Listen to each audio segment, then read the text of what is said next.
Hello friends, welcome to my channel. आज का हमारा टॉपिक क्या है? आज का हमारा जो टॉपिक है वो है डिफ्यूज़न।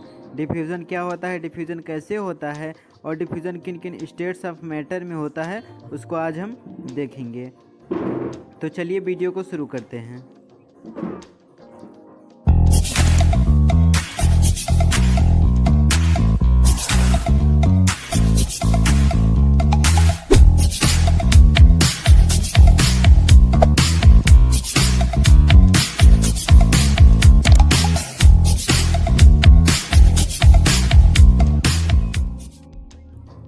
सबसे पहले हम डिफ्यूज़न का डिफिनेशन देख लेते हैं। डिफ्यूज़न का डिफिनेशन क्या होता है?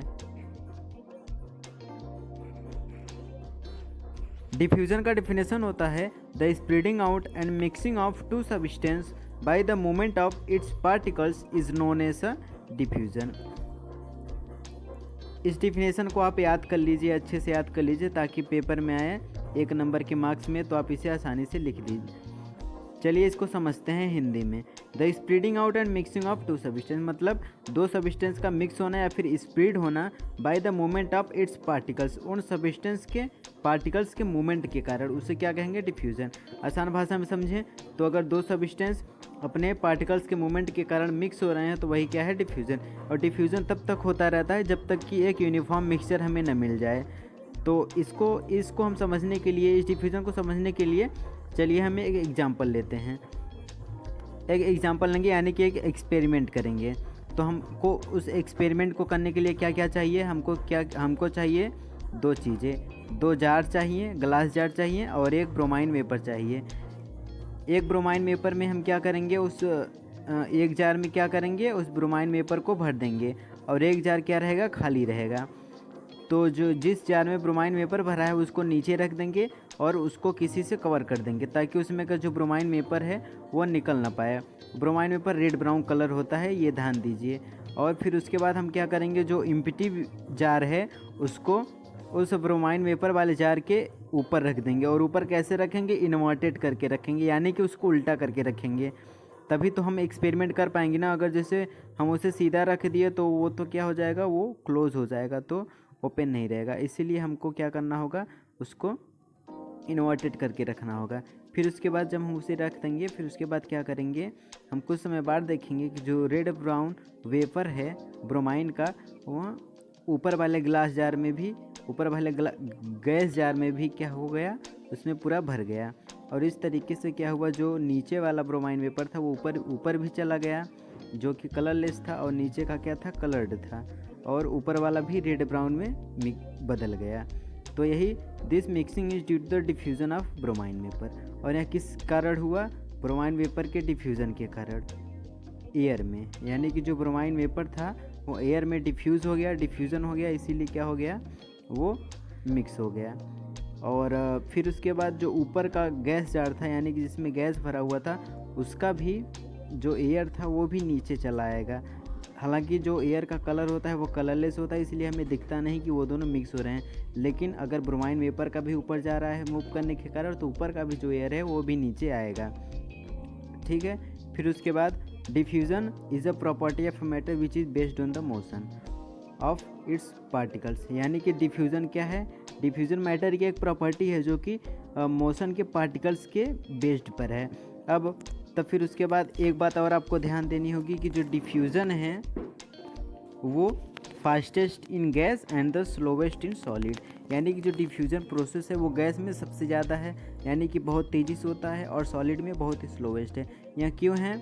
क्योंकि गैस के जो पार्टिकल्स होते हैं वो बहुत तेज़ी से मूव करते रहते हैं, इसीलिए क्या होता है, इनमें जो डिफ्यूज़न प्रोसेस वो बहुत तेज़ी से होता है। और सॉलिड के केस में क्या होता है, सॉलिड के केस में जो पार्टिकल्स होते हैं वो ओनली अपने फिक्स पोजीशन पर वाइब्रेट करते रहते हैं, इसीलिए सॉलिड का क्या है, जो डिफ्यूज़न रेट है वो बहुत ही स्लो है। इतना स्लो है कि हम कभी इसे ऑब्ज़र्व नहीं कर पाते। अगर इसे कुछ साल के लिए अगर डिफ्यूज़न छोड़ा जाए तो हम इसे ऑब्ज़र्व कर देंगे। 1 मिनट, 2 मिनट, 1 घंटे, 2 घंटे में हम इसे नहीं ऑब्ज़र्व कर पाएंगे। ठीक। और फिर उसके बाद the diffusion is fastest in gas. हाँ, ये बात बताऊँ कि जो डिफ्यूज़न है वो फास्टेस्ट इन गैस है और सॉलिड में बहुत ही लो है। और एक बात और आपको ध्यान देनी होगी, क्या है कि the rate of diffusion increases on increasing the temperature of diffusion substance by heating. मतलब कि डिफ्यूज़न का जो रेट है वो बढ़ जाएगा, इंक्रीज़ हो जाएगा। कब? जब उसको जो डिफ्यूजिंग सब्सटेंस है उसके टेम्परेचर को इंक्रीज़ कर दिया जाए, यानी कि हीट करके। अगर हीट करके जो सब्सटेंस डिफ्यूज़ हो रहा है उसको टेम्परेचर को बढ़ा दिया जाए तो जो डिफ्यूज़न प्रोसेस होगा वो भी बढ़ जाएगा।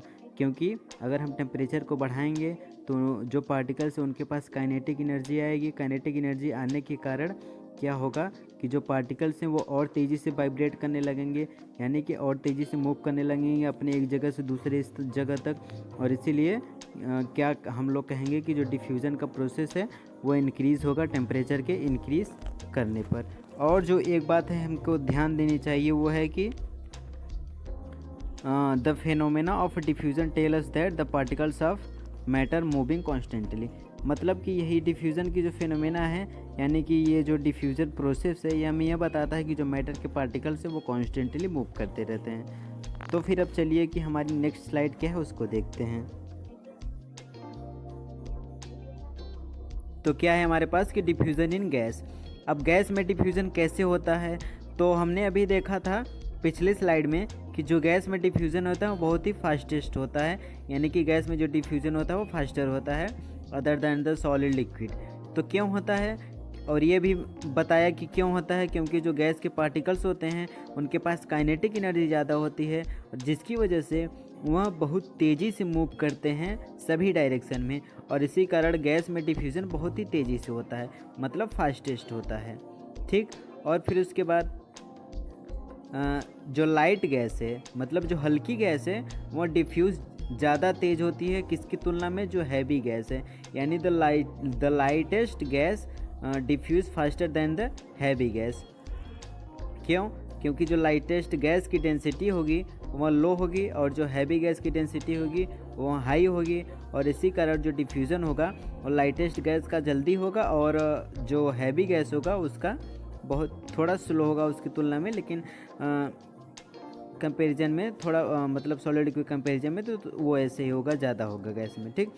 फिर उसके बाद क्या आता है कि हम मतलब जैसे अगर डिफ्यूज़न इन गैस को अगर हमें समझना है तो अगर लेबॉरेटरी में हम देखेंगे, अगर लेबॉरेटरी में इस एक्सपेरिमेंट को समझेंगे डिफ्यूज़न इन गैस, तो हमें क्या करना होगा, जार में ब्रोमाइन वेपर लेना होगा और क्या लेना होगा, और एयर लेना होगा, यानी कि जो मैंने पहले अभी पिछले स्लाइड में बताया।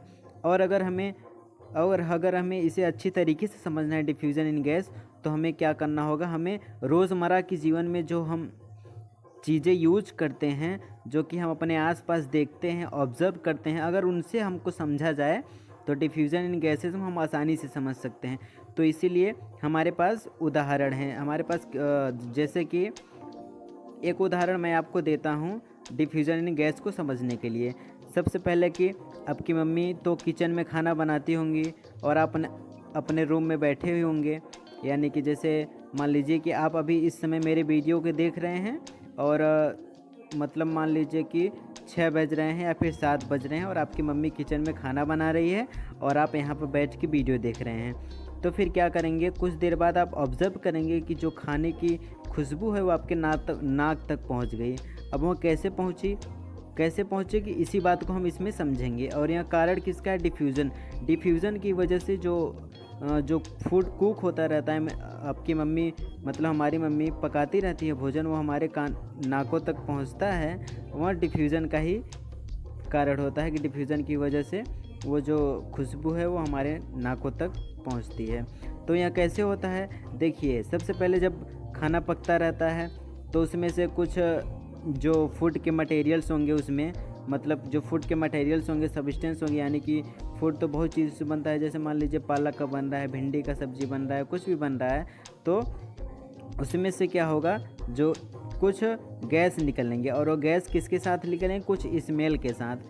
और जब वो स्मेल के साथ वो गैस निकलेंगे तो फिर क्या होगा, वो गैस होंगे, फिर उसके बाद हमारे पूरे इन्वायरमेंट में हमारे सभी आसपास क्या है, एयर है, तो फिर उसके बाद जो वो खुशबू होगी, जो स्मेल होगी, वो एयर के साथ डिज़ोल्व हो जाएगी, यानी कि एयर के साथ डिफ्यूज़ हो जाएगी।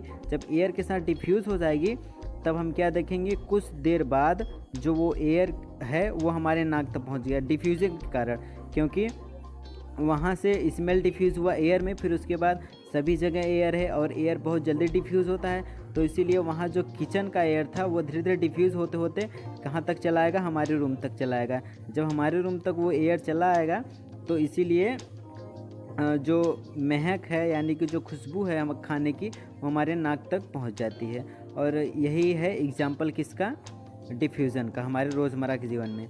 और फिर उसके बाद अगर एक और उदाहरण लें तो आप सब पूजा करते होंगे, अगर पूजा नहीं भी करते होंगे तो आपके पेरेंट्स तो करते होंगे। तो जैसे मान लीजिए कि आप पूजा कर रहे हैं, मान लीजिए आपने अगरबत्ती लेस दिया, अगरबत्ती मतलब जला दिया। जब अगरबत्ती आपने पूजा घर में जलाया, फिर उसके बाद आप आए अपने रूम में आके बैठें, फिर उसके बाद वही 3, 4, 5 मिनट बाद आप देखेंगे कि आपके नाक तक जो अगरबत्ती की स्मेल है यानी कि इंसेंस स्टिक जिसे बोलते हैं, वो अगरबत्ती की स्मेल आपके नाक तक आ गई। अब वो कैसे आई, वो भी यही कारण है, डिफ्यूज़न का कारण है। क्योंकि जो स्मोक है हमारे इंसेंस स्टिक का, वो एयर में डिफ्यूज़ होगा।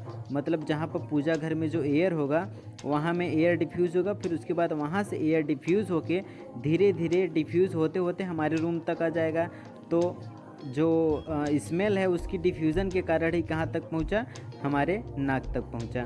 ठीक, और फिर उसके बाद एक उदाहरण और ले लेंगे। एक उदाहरण और क्या है, जैसे मान लीजिए आप कभी बारात में जैसे जा रहे हैं या फिर कहीं भी अपने रिलेशन में जा रहे हैं, क्योंकि अधिकतर अगर आप बारात में जा रहे हैं, रिलेशन में जा रहे हैं, तो आप परफ्यूम यूज़ करते हैं। जब आप परफ्यूम यूज़ करेंगे तो जब आप उसको खोलेंगे, जैसे ही आप परफ्यूम के डब्बे को खोलेंगे, ढक्कन को खोलेंगे, तो क्या आप ऑब्ज़र्व करेंगे कि जो उसकी स्मेल है आपके नाक तक पहुंच गई। आपने उसको पास भी नहीं लगाया, थोड़ा दूर रखा है, फिर भी आपके नाक तक पहुंच गई। क्यों पहुंच गई, ये डिफ्यूज़न का कारण ही है। क्योंकि जब आप उसको खोलेंगे फिर उसके बाद अगर स्प्रे करेंगे तो कुछ देर बाद वो क्या होगा, इतनी जल्दी वेपराइज़ होगा, मतलब कि जो परफ्यूम का वेपर है वो जल्दी से वेपराइज़ होके एयर में मिक्स हो जाएगा, मतलब डिफ्यूज़ हो जाएगा। जब एयर में डिफ्यूज़ हो जाएगा तो फिर क्या होगा, कुछ देर बाद हमारे नाक तक पहुंच जाएगा। तो इसीलिए हम उस स्मेल को क्या करते हैं, सूंघते हैं और कहते हैं कि हाँ, ये परफ्यूम बहुत ही अच्छा है। ठीक, यही मैंने 3 उदाहरण दिए। और अगर आप और भी उदाहरण देखना चाहें तो अपने आसपास ऑब्ज़र्व कीजिए, आपको बहुत ढेर सारे उदाहरण मिलेंगे, ढेर सारे एग्जांपल्स मिलेंगे। ठीक, और फिर उसके बाद हम देखते हैं दूसरा। तो जो हमारा सेकंड केस आता है वो होता है डिफ्यूज़न इन लिक्विड। लिक्विड में डिफ्यूज़न कैसे होता है, तो सबसे पहले लिक्विड में जो डिफ्यूज़न होता है वो गैस की तुलना में थोड़ा स्लो होता है और सॉलिड की तुलना में ज़्यादा होता है, क्योंकि लिक्विड क्या है, बीच वाला केस है। ठीक, इसीलिए जो डिफ्यूज़न होता है लिक्विड में वो मॉडरेट होता है, यानी कि हम बोल सकते हैं कि diffusion in liquid is a moderate. फिर उसके बाद अब इसको भी हम एग्जांपल से समझेंगे। इसके लिए हम 3 एग्जांपल्स लेंगे। सबसे पहले लेंगे पोटेशियम परमैंगनेट के क्रिस्टल कुछ लेंगे, और फिर उसके बाद वाटर लेंगे। एक बीकर में हम क्या करेंगे, कुछ क्रिस्टल जो होंगे पोटेशियम परमैंगनेट को, उसको वाटर में क्या करेंगे, वाटर में रख देंगे। फिर उसके बाद कुछ देर बाद हम ऑब्ज़र्व करेंगे जो वाटर है, वाटर का पूरा कलर किस में कन्वर्ट हो गया है, पर्पल कलर में, क्योंकि पोटेशियम परमैंगनेट का जो कलर होता है वो पर्पल होता है। और पोटेशियम परमैंगनेट का कलर पर्पल होने के कारण वो डिफ्यूज़न के द्वारा वाटर को भी पर्पल कर देता है। इस केस में होता क्या है, जो पोटेशियम परमैंगनेट के जो क्रिस्टल्स होंगे जब वाटर में रखेंगे तो मॉइस्चर के कारण वो जो क्रिस्टल्स होंगे पोटेशियम परमैंगनेट को, वो ब्रेक डाउन होना शुरू हो जाएंगे। जब ब्रेक डाउन होना शुरू हो जाएंगे तो वो इस हद तक ब्रेक डाउन हो जाएंगे कि जो वाटर के पार्टिकल्स हैं उनके बराबर ब्रेक डाउन हो जाएंगे। फिर उसके बाद क्या होगा, वो पूरे वाटर को पर्पल कलर में कन्वर्ट कर देगा, क्योंकि जो पार्टिकल्स होंगे उस पोटेशियम परमैंगनेट के और वाटर के, वो एक दूसरे में क्या होंगे, मिक्स हो जाएंगे कॉन्स्टेंटली मूवमेंट के कारण। उनके पार्टिकल्स कॉन्स्टेंटली मूव करते रहते हैं, ये ऐसे ही होता है। और फिर उसके बाद सेकंड एग्जांपल है वो है कॉपर सल्फेट। कॉपर सल्फेट का एग्जांपल लेंगे और वाटर का एग्जांपल लेंगे। यही सेम केस है पोटेशियम परमैंगनेट का, यानी कि कॉपर सल्फेट का क्रिस्टल लीजिए, फिर पोटेशियम परमैंगनेट का लीजिए, दोनों सेम होगा। कॉपर सल्फेट का क्रिस्टल क्या कर देगा, वाटर को ब्लू कलर में कन्वर्ट कर देगा, और पोटेशियम परमैंगनेट का जो क्रिस्टल होगा वो वाटर को पर्पल कलर में कन्वर्ट कर देगा। और थर्ड केस में आता है कि वो हम वाटर लेंगे और कुछ इंक के ड्रॉप्स लेंगे। फिर उसके बाद हम इंक के कुछ ड्रॉप्स वाटर में पुट करेंगे, यानी कि वाटर में डालेंगे। फिर उसके बाद कुछ समय बाद देखेंगे कि हम जिस कलर का इंक डाले हैं वाटर में, वो पूरा वाटर उसी में कन्वर्ट हो गया है। क्योंकि जो इंक होगा वो डिफ्यूज़न के कारण पूरे वाटर को उसी कलर में कन्वर्ट कर देगा। जो इंक के पार्टिकल्स होंगे वह धीरे धीरे पार्टिकल्स के मूवमेंट के कारण वह वाटर में मिक्स हो जाएंगे और धीरे धीरे पूरे वाटर को उसी इंक के कलर का बदल देते हैं। और इसको हम अगर इन्वायरमेंट में अगर देखें, हमारे नेचर के ज़रिए अगर हम इस एग्जांपल को समझना चाहें, तो जो एक्वाटिक एनिमल्स होते हैं और एक्वाटिक प्लांट्स होते हैं वो क्या करते हैं, वो सांस लेते हैं जीने के लिए, ठीक। फिर उसके बाद वो क्या करेंगे, जो वाटर होगा जो एयर होगा, जो ऑक्सीजन होगा हमारे इन्वायरमेंट में, वो वाटर में डिफ्यूज़ हो जाएगा। जब वाटर में डिफ्यूज़ हो जाएगा, अगर ऑक्सीजन डिफ्यूज़ हुआ वाटर में, ऑक्सीजन और कार्बन डाइऑक्साइड दोनों डिफ्यूज़ होते हैं, तो जो ऑक्सीजन डिफ्यूज़ हुआ है वाटर में वो एक्वाटिक एनिमल्स के द्वारा यूज़ किया जाएगा, क्योंकि एनिमल्स को ऑक्सीजन की ज़रूरत होती है। और फिर उसके बाद जो इसमें वाटर में कार्बन डाइऑक्साइड डिफ्यूज़ हुआ है वह वहाँ के एक्वाटिक प्लांट्स के द्वारा यूज़ किया जाएंगे, क्योंकि प्लांट्स को कार्बन डाइऑक्साइड की ज़रूरत होती है। और इसी जरिए क्या होगा, जो कार्बन डाइऑक्साइड होगा और ऑक्सीजन वाटर में डिज़ोल्व होता है और एक्वाटिक प्लांट्स एंड एनिमल्स को लिविंग में मदद करता है, उनको जीवन में। और फिर उसके बाद जो वहाँ के जो कार्बन डाइऑक्साइड छोड़ेंगे, यानी कि जो प्लांट्स ऑक्सीजन छोड़ेंगे, वो वाटर में डिज़ोल्व हो जाएगा, डिफ्यूज़ हो जाएगा। फिर धीरे धीरे वो क्या रहेगा, ऊपर इन्वायरमेंट में भी आ जाएगा, आधा वहीं रह जाएगा और आधा इन्वायरमेंट में आ जाएगा। और फिर उसके बाद जो एनिमल्स होते हैं उनके द्वारा जो कार्बन डाइऑक्साइड रिलीज़ किया जाता है वो भी वाटर में कुछ डिज़ोल्व होता है और कुछ इन्वायरमेंट में मतलब ऊपर आ जाता है वाटर के। और इसी तरह हम क्या करेंगे कि जो मतलब समझते हैं कि जो लिक्विड है वो गैस की तुलना में थोड़ा स्लो क्या होता है, डिज़ोल्व होता है, डिफ्यूज़ होता है, और सॉलिड की तुलना में थोड़ा तेज़। अब जो थर्ड केस है उसको देखते हैं। चलिए, थर्ड केस क्या है, डिफ्यूज़न इन सॉलिड में डिफ्यूज़न कैसे होता है, और सॉलिड में डिफ्यूज़न स्लो होता है, फास्ट होता है, कैसा होता है। ये तो मैंने पहले ही बता दिया कि जो सॉलिड में डिफ्यूज़न होता है वो बहुत ही स्लो होता है। और वह कभी कभी ऑब्जर्व नहीं कर सकते कि हम कितना धीरे सॉलिड में डिफ्यूज़न हो रहा है। कभी कभी हम सोचते हैं कि सॉलिड में डिफ्यूज़न क्या है, सॉलिड में डिफ्यूज़न होता ही नहीं। क्यों नहीं होता, क्योंकि हम उसे ऑब्जर्व नहीं कर पाते। लेकिन एक्चुअली सॉलिड में भी डिफ्यूज़न होता है, लेकिन उसका जो सॉलिड में डिफ्यूज़न होता है बहुत ही स्लो प्रोसेस होता है, यानी diffusion in solid is a very slow process. चलिए इसको समझते हैं एग्जाम्पल के ज़रिए। तो हम इसको एग्जाम्पल में, जैसे आप स्कूल में जाते हैं, आपके टीचर पढ़ाते हैं, ब्लैक बोर्ड पर पढ़ाते हैं, ठीक। अब तो कई मॉडर्न स्कूल जो बनी है अब की स्कूल, वहाँ पर क्या है, वहाँ पर डिजिटल बोर्ड लग गए हैं। तो मैं उनकी बात नहीं कर रहा हूँ, उस स्कूल की बात कर रहा हूँ जहाँ पर अभी भी ब्लैक बोर्ड पर पढ़ाई की जाती है।